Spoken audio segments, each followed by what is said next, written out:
नमस्कार. श्री स्वामी समर्थ सर्वांना. श्री स्वामी समर्थांच्या चरणी कोटी कोटी नमन.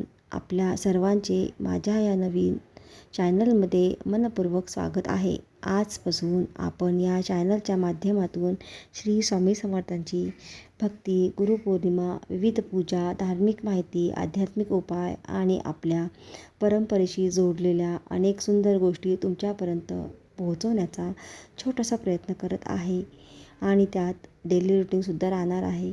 आज आपण चॅनलच्या पहिल्या व्हिडिओची सुरुवात आणि गुरुपौर्णिमेच्या या पवित्र दिवसापासून करत आहोत. म्हणून आजचा हा व्हिडिओ माझ्यासाठी खूप खास आहे.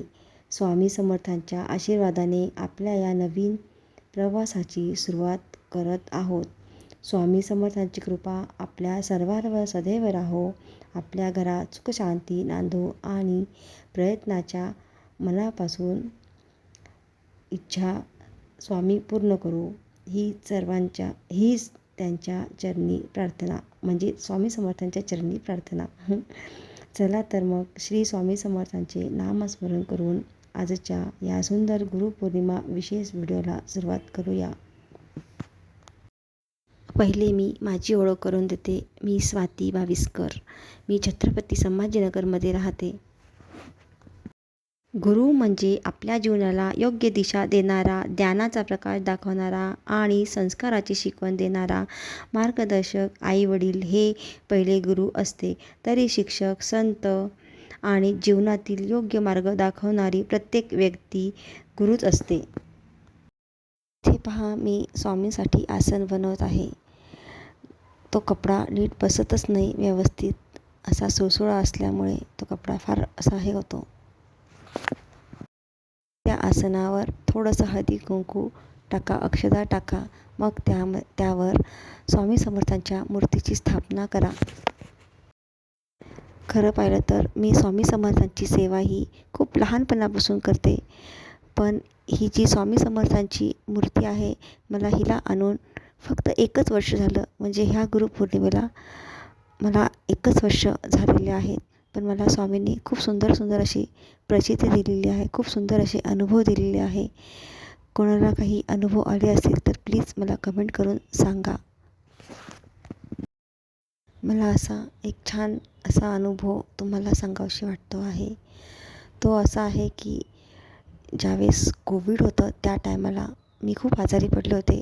म्हणजे कोविडची लागण नव्हती झाली, पण मी आजारी पडले होते. काय माहिती कशामुळे, इम्युनिटी कमी झाली असेल कदाचित त्याच्यामुळे. पण त्यावेळेस सगळे दुकानं सगळं बंद असल्यामुळे घरात खूप पैशाची चुणचुण वाचायला लागली. त्या टायमात पैसेच राहायचे नाही घरामध्ये आणि मी अशी आजारी पडली आणि आमच्याकडे काही पैसेच नव्हते डॉक्टरकडे जायला पण. मग असंच आमच्या घराच्या बाहेर असं एक मोकळी जागा होती. तिथे माझे मिस्टर असे फिरत होते सकाळच्या टायमाला वगैरे. तिथे ना असं पैसे भेटले, असे म्हणजे पैसे असे खूप सारे भेटले. म्हणजे असे 5-6 हजार असतील कदाचित. ते भेटले. यांनी आजूबाजूला सगळ्यांना विचारलं की हे पैसे तुमचे आहे का? ते पैसे सगळेजण असे नाही म्हटले, आमचे नाही आहे. मग ते पैसे घेऊन मला हे माझे मिस्टर डॉक्टरकडे घेऊन गेले. म्हणजे हा एक छान असा स्वामी समर्थांचा अनुभवच असायला पाहिजे, संकेतच असायला पाहिजे. आणखीन असे भरपूर काही स्वामी समर्थांनी मला असे छान छान असे अनुभव दिलेले आहेत. आता इथे बघा, मी स्वामींना किती सुंदर असं वस्त्र घातलं आहे. पण इथे एक गंमत झाली. हे वस्त्र आहे ना, स्वामींच्या अंगात असं बसतच नव्हतं. असं घाल तसं घाल, तिरपं घातलं, सरळ घातलं तरी ते व्यवस्थित बसतच नव्हतं. काय माहिती का बरं स्वामींना असं नसेल घालायचं कदाचित. खूप प्रयत्न करून मी हे वस्त्र स्वामींच्या अंगात घातलं आणि पुढे बघा किती छान गंमत झाली ते. स्वामी समर्थांची पूजा करताना आपले नामस्मरण हे कंटिन्यू चालू राहिले पाहिजे.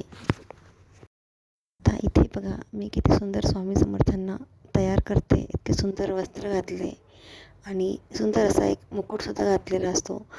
आणि इथे एक छान गंमत होते. बघा तुम्ही, हे वस्त्र घालताना मला खूप परेशानी झाली. म्हणजे स्वामी परीक्षाच घेत होते वाटतं माझी. घातलंच जात नव्हतं हे वस्त्र आणि घातल्यानंतर पण मी हे सगळं वस्त्र त्यांची घातलेलं सर्व काही मी काढून टाकलं होतं. बघा तुम्ही. गुरु करण्यासाठी हा एक सुंदर असा एक दिवस आहे गुरुपौर्णिमेचा. ज्यांनी गुरु केले नसतील त्यांनी स्वामी समर्थांच्या मठामध्ये जाऊन एक नारळ आणि खडीसाखरेची पुडी देऊन स्वामी समर्थांना गुरुसुद्धा मानू शकतात. माझे तर 2 गुरु आहेत. एक पहिले म्हणजे माझे स्वामी आणि दुसरे म्हणजे प्रसाद महाराज अंमळनेरकर. श्री स्वामी समर्थ हे तर आपले गुरु आहेतच, पण असे म्हटले जाते की आपण आहे तोपर्यंत एक जिवंत असे माणूसरूपी गुरु असले पाहिजे. असं मी ऐकलं आहे खूप जणांकडनं की त्यांच्याकडनं काही ज्ञान प्राप्त होते, आपल्याला काही मार्ग मिळतात. तुम्ही असे काही गुरु केले आहेत का? ते प्लीज मला कमेंट करून सांगा. आता इथे पहा, मी स्वामींना वस्त्र घातले आहे, मुकुट घातला आहे आणि एक रुद्राक्षाची माळसुद्धा घातली आहे. आता इतकं छान मी खूप मेहनतीने मी एवढे सगळं स्वामींना घातलं. इतका वेळ लागला हे सगळे वस्त्र वगैरे घालताना आणि आता मी हे सगळं काही काढून टाकते. बघा तुम्ही. वस्त्र मी घातले आहे स्वामींना, ते मी काढते आहे. ते मला चांगले नव्हते वाटत, पण आणखीन एक वस्त्र माझ्याकडे होतं, पिवळ्या कलरचं होतं. ते मी घालायचा प्रयत्न केला, पण ते पण मला छान नाही वाटलं, कारण मूर्तीचा कलर आणि वस्त्राचा कलर सारखा वाटत होता. मी परत एवढ्या मेहनतीने घातलेलं ते वस्त्र परत घालायचा प्रयत्न केला, परत तेच घातलं.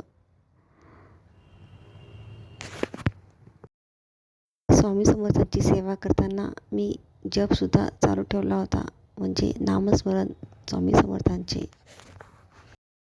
एक छानपैकी अशा चरणपादुका आहेत, त्यांचीसुद्धा मी छान अभिषेक करून पूजा केली होती. त्यासुद्धा मी इथे ठेवते आहे. त्यांची पण पूजा केली आणि आजचा दिवस तर किती सुंदर होता. पौर्णिमेचासुद्धा होता, म्हणजे आपल्या लक्ष्मीचासुद्धा दिवस होता. मी कुंचनची सेवा पण करते, तीसुद्धा मी पूजा केली होती. कुंचन मांडले होते. कुंचन म्हणजे लक्ष्मीची पूजा असते. हा माझा पहिलाच व्हिडिओ आहे. मला यामध्ये इतकं काही जमलं नाही, काही बोलता आलं नाही, तर काही चूक झाली असेल तर माफ करा. लक्ष्मी कुंचन पूजा ही खूप प्रभावशाली पूजा मानली जाते, सेवा मानली जाते. लक्ष्मीची ही पूजा, लक्ष्मीची पूजा केल्याने घरात सुख समृद्धी वाढते, कलह नष्ट होतात. ज्यांच्याकडे पैसा नसेल त्यांच्याकडे पैसा येतो, वैभव लक्ष्मी वाढते. खूप काही अशी प्रभावशाली सेवा आहे. तुम्ही पण करा ही लक्ष्मी कुंचनची सेवा. बघा, अनुभव घ्या. मला तर खूप छान असा अनुभव आलेला आहे. ज्या आता मी चरणपादुका दाखवते आहे त्या चांदीच्या नाही आहेत, साध्या आहेत.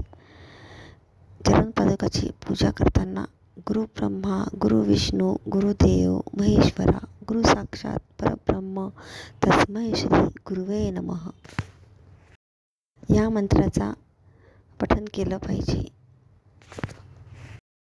मी बघा, एक सुंदर असं झेंडूचं फूल होतं, त्याला तोडलं आणि त्यावर हे चरणपादुका ठेवल्या आहेत आणि मग त्याची पूजा केली आहे. ह्या चरणपादुका आहेत, त्यांना पहिले मी अभिषेक केला, मग यांची यथासांग अशी छान पूजा केली. ही पूजा चालू असताना माझा तुपाचा दिवा चालू होता आणि अगरबत्तीसुद्धा लावलेली होती. ही पूजा करत असताना अगरबत्ती आणि तुपाचा दिवा चालू पाहिजे. आता मी चरणपादुकांवर हळदी कुंकू आणि अक्षता वाहत आहे आणि मग मी रेंज प्रॉब्लेम असल्यामुळे थोडासा असा खरखर आवाज येत आहे, प्लीज समजून घ्या.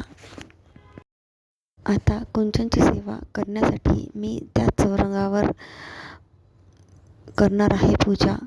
त्या चौरंगावर थोडेसे असे तांदूळ ठेवले आणि त्यावर हळदीकुंकू वाहिलं. मग त्यावर एक ताम्हण ठेवलं. त्या ताम्हणावर काही कॉईन ठेवलेत. त्या कॉईनवर कॉईनचे असे फुलाचा आकार द्यायचा. मग त्यावर जो कुंचनचा ग्लास आहे तो ठेवायचा आणि त्या कुंचनच्या ग्लासमध्ये पहिले सुरुवातीला हळदीकुंकू व्हायचे. कुंचनमध्ये टाकण्यासाठी जे साहित्य मी घेतले आहेत त्यात काही छोट्या काचेच्या बांगड्या आहेत, काही कवड्या आहेत आणि विलायची आहेत, दालचिनी आहेत आणि ज्या पुडीमध्ये जे बांधलं आहे त्याच्यात धणे आहे. आणखीन भरपूर काही सामान आहे वाटतं, त्यामध्ये काही वस्तू आहेत. सिक्का पण आहे, त्यावर लक्ष्मीचे चित्र आहे. तो फार महत्त्वाचा असतो कुंचनची सेवा करताना. हे सगळे वस्तू लक्ष्मी मातेला खूप प्रिय आहेत. त्याच वस्तू मी घेतल्या आहेत कुंचनच्या सेवेमध्ये. आता सर्वप्रथम मी कुंचनमध्ये हळदीकुंकू वाहिले, मग काही तांदूळ टाकलेत. मग अशाच काही वस्तू असतात आपण ज्या घेतलेल्या त्या थोड्या टाकायच्या, परत हळदीकुंकू टाकायचे, परत तांदूळ टाकायचे. असं करता करता हा जो कुंचनचा ग्लास आहे तो सर्व भरून टाकायचा, पूर्ण भरून ठेवायचा. आणि हां, त्यामध्ये मी चांदीचे लवंगासुद्धा घेतले आहेत, चांदीचे तांदूळसुद्धा घेतले आहेत आणि कमळगट्ट्याचे जे मणी आहेत ते पण आहेत. काही सोन्याचा मणी पण आहे. आणखीन त्यामध्ये 5 हे आहेत, काय म्हणतात त्याला, खडे म्हणतात, रंगीत खडे, ते सुद्धा आहेत. आणखीन पोवळा आहे. आणि ही लक्ष्मीची कुंचनची सेवा करताना लक्ष्मी मातेचा जप अखंड चालू राहिला पाहिजे. जप पण म्हणू शकता, श्रीसूक्तमसुद्धा म्हणू शकता. ही कुंचन सेवा मला वाटतं मी 2 वर्षापासून करते आहे. त्यातले जे तांदूळ आहेत ते मी बदलले नाही अजूनपर्यंत, ते तेच आहे. पण बघा ना, हे जे कुंचनचे जे तांदूळ आहेत त्याला जरासुद्धा कीड लागली नाही, काहीच खराबसुद्धा झाले नाही. म्हणजे आपले जे नॉर्मल तांदूळ असतात ते किती पटकन खराब होतात, कीड लागते त्यांना. आणि हे जे मी 2 वर्षापासून सतत वापरते आहे त्या तांदूळाला जरासुद्धा कीड लागली नाही. इतकी छान असा त्या सुगंध येतो त्या तांदूळाचा, इतका सुंदर असा वास येतो त्या तांदूळाचा. असे पवित्र झाले आहे ते माझे ते कुंचनमधले तांदूळ. मी हा व्हिडिओ पहिल्यांदाच टाकला आहे. काही चूक झाली असेल तर माफ करा. प्लीज मला सपोर्ट करा. माझं चॅनल सबस्क्राईब करा आणि शेअर करा. चांगला वाटला असेल तर हा व्हिडिओ. लक्ष्मी मातेची कुठली पण सेवा करत असताना या गोष्टी लक्षात घेतल्या पाहिजे. ज्या घरात स्वच्छता, समाधान आणि सत्कर्म असते त्या घरात लक्ष्मीचा वास अखंड राहतो. धनलक्ष्मी कुंचन ही लक्ष्मी मातेची अत्यंत प्रिय अशी प्रभावी सेवा आहे. धनलक्ष्मी कुंचन सेवा ही माता लक्ष्मीचे स्मरण करून घरातील सुखसमृद्धी, बरकत आणि सकारात्मकतेसाठी केली जाणारी शक्तिशाली सेवा मानली जाते. सेवा करताना मनामध्ये लोभ न ठेवता श्रद्धेने आणि सातत्याने ही सेवा करावी. आणि ही सेवा करताना ओम श्री महालक्ष्मी नमः या नामाचा जप चालू ठेवावा. देवीसमोर गोड नैवेद्य दाखवून आपल्या मनातील इच्छा नम्रपणे मांडावी. सर्वात महत्त्वाचे म्हणजे सेवेसोबत प्रामाणिक मेहनत, दानधर्म आणि चांगले कर्मही ठेवावे. आता मी बघा कुंचनचा ग्लास पूर्ण भरला आहे आणि वरती एक चांदीचा जो कॉईन आहे तो पण ठेवला आहे. लक्ष्मी मातेला सर्वाधिक प्रिय असलेले लाल कलरचे फूल मी अर्पण करते आहे, म्हणजे गुलाबाचे फूल. आणि सगळ्यात आवडतं म्हणजे माझी सजावट असते, जी मी छान फुलांनी सजवलेलं आहे करते.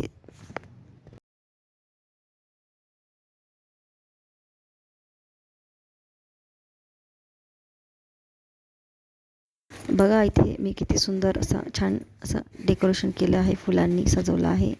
ही झाली माझी पूजा, स्वामी समर्थांची आणि लक्ष्मी कुंचांची सेवा. बघा ही किती सुंदर अशी पूजा झाली आहे. कोणाकोणाला आवडली त्यांनी कमेंटमध्ये श्री स्वामी समर्थ लिहा. स्वामी समर्थ बघा किती सुंदर दिसत आहे, त्यांचे रूप बघा किती सुंदर दिसते आहे. आणि माझ्या देवघरात जास्त काही देव नाही. महादेवाची पिंड, गणपती बाप्पा, अन्नपूर्णा देवी, श्रीकृष्ण असे काही मोजकेच देव आहेत, जास्त नाही आहेत.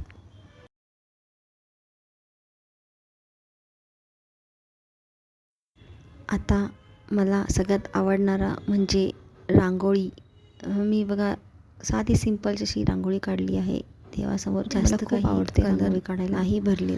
अति सिंपल अशी एक रांगोळी काढली आहे देवासमोर, पण ती किती पण सुंदर दिसते आहे.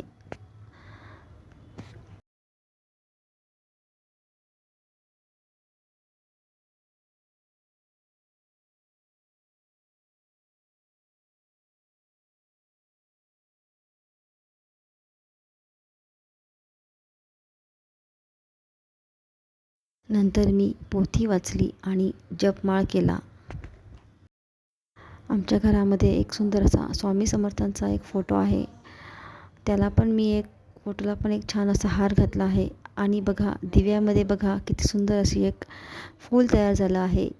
फूल आहे की काय माहीत नाही, पण एक सुंदर असं तयार झालं आहे काहीतरी. व्हिडिओ जर आवडला असेल तर व्हिडिओला लाईक करा, शेअर करा, सबस्क्राईब करा, कमेंट करा.